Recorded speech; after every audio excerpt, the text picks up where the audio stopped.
Hey, this is Time Bomb, and if it's your first time checking out the channel, hit that subscribe button to catch all the updates. Thanks a lot for joining me here today. I'm going to do a breakdown on the 5-2 defense. I've done a few little plays of it over the year, but I just want to kind of break it down here in one little video here and go over just a couple plays. Really is all you really need to play. You can play this trio sky zone. You can get some pressure with that. It's been great, and there's some other videos I think you can find on YouTube, but I'm just going to even keep it a little simpler, and I'm going to show you how to use this play the most, or how to use this 5-2 normal the most effectively. So first thing we're going to look at is the cover 2 here out of the 5-2, and that's really all you need is that cover 2. You can use the fire zone as well. I'm going to use the cover 2 though because it actually does a better job stopping the run. Here's a play that's pretty effective, and what you see here out of this stock defense is just pretty much just great. All you do is just crash outside, and you should generally be able to stop the run outside here. Now, I won't be using, it's always helpful to shoot your gap. I like to get in on this linebacker right here, and if you are thinking about them passing, then you can put him into a deep blue. Sorry. Lewis has to go into the deep blue, and you can use that guy over. You just want to watch over to the middle and the right underneath him because he's going to be in that deep blue. It's a heavy. This formation has a heavy personnel as well, so it's lots of guys, lots of D5 D linemen, and the 2 linebackers. So only 4 DBs out there. So that's a little against meta, but watch the way that it's going to stop the run here. We're going to try to get outside on it, and look, they're going to get in there. A couple of guys are going to stop him just as he gets back to the line of scrimmage. We can even try something under center here. Look at this I form. We'll show that here. Kind of crashing up the middle. This is sort of like dive. Same thing. I'm just going to base a line, crash outside with the line. You can pinch them too if you think. I'm going to spread those linebackers and move the safeties into the box here for a little run support. Crash over the middle. See, boom. They shoot the gap. They're getting right in there. So this is 5-2 is a great run stop. And then as well, when people start to try and pass against it. Now, it's not something that I like to use all the time, but it definitely has its place. You can definitely send this as mad heat. Like, watch this. I'm just going to base a line, blitz everyone, crash outside, and then I like to get this DB right here. Well, in this case, actually, it's Taylor, so I would send him in, and we'll use Lewis. I'm just going to jump right in here. So when the ball is snapped, you just hover along there and watch the way they're going to fly in there so quick. You just have to kind of watch over the middle of the field.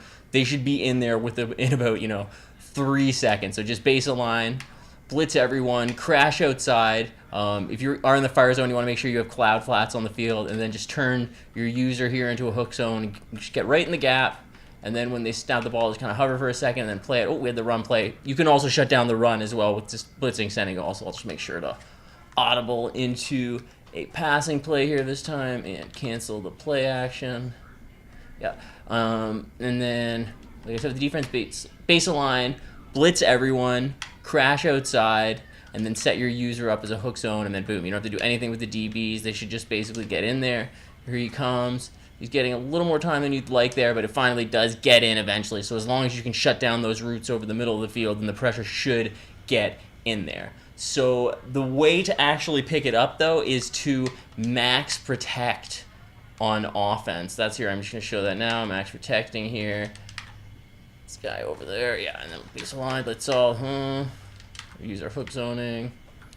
Get him hovered. And then, yes, now we've max protect. Oh, I can cancel the play action. But see, anyways, it still picked it up. Get the time. Ooh. And, well, anyways, you can see that way is how you're going to be able to stop it. But before they really know what's coming, you send that heat. You should be able to stop them. So this is basically the simple little meta that I think you can definitely use, especially if people are rocking any little under center schemes. That's what I was using to shut my opponent down recently who tried that against me. They were just constantly coming out with one wide receiver and a couple of high-end tight ends, and I were running pass plays and running plays against me pretty effectively, moving down the field, got up on me 7-0 in the first, and I said, you know what, I'm going to bring out this 5-2 the next time. And it got the job done. It got the job done for me because even if they do get the time, a lot of times they're throwing into coverage and you're going to pick them off. So let's take a look at some of the gameplay footage I have as well of this 5-2. So in this first play here, these are all run plays against me, and I'm just using that basic setup where I'm just keeping them in the zones, and you can see there, boom, shooting the gaps, getting into the backfield. Again, here I have the deep blue on the field. They're still shooting the gaps and getting in there. See here, I'm just sitting on my user, getting him right over there and actually the C gap, and look at them shoot around. Before we can even get to that huge gap in the middle, we're able to shut him down. Another one here is getting close to my own end zone, and looks like I'm in versus actually here. He's looking to send it over the middle, and I'm able to just knock that ball loose right there, just with a nice little user, swat it down.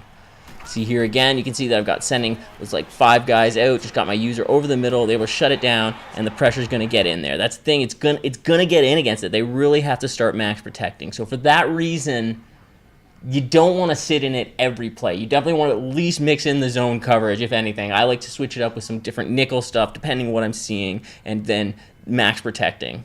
So here we go as well. Now we're going to take a look at some of the plays where I am sending all the pressure in here. You see if they do try to run it, look, he's going to shoot that gap. He's sending them all in there. They're going to get in there.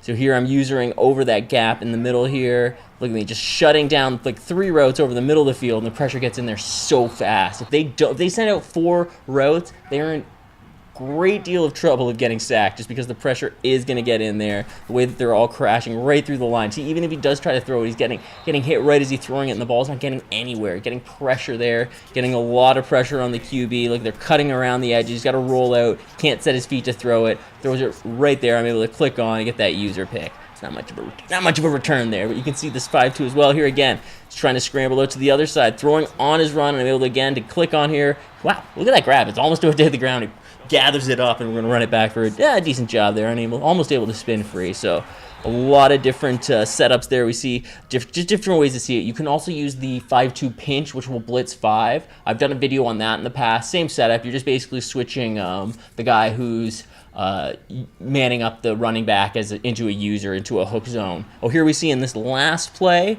I'm going to max protect, and you see I just motion that guy over. And if you have them max protect, you should be able to get just a little bit more time. I let this play develop deep. I throw it up top. Look at that perfect ball. He does get to me, but I'm still able to reel it in and make that big gain. So that's really what you want to look to counter this play, is to just run a max protect scheme, send out 3 routes, and you should be able to find something if you get the time. I think you may have to have a little drag route to playmaker around there, but that's probably the way to go about it. And then just take off with your QB, because they should be, everyone kind of goes at the middle there, so you may be able to run outside. It's hard to tell, but that's the best bet, I think, is max protecting against this 5-2 defense. So that's my breakdown. This 5-2 is a pretty good defense. If you're not using it, you should mix it in. I like it because it can stop the run against some of these run-heavy people and get some good pressure against the pass. It's just like I said, it can be beat with the max protect, so I think you got to be careful with it. And then once you do kind of have them thinking that's the chess game, you can kind of get to the next level against them and have them thinking you're coming out in the 5-2, and then bring out some pass coverage where you're able to really pick it off. So thanks a lot for checking out this video. I've been Time Bomb. Make sure you guys remember to hit that like button, subscribe if you haven't. All right, you guys are awesome. I've been Time Bomb. I'll catch you guys later.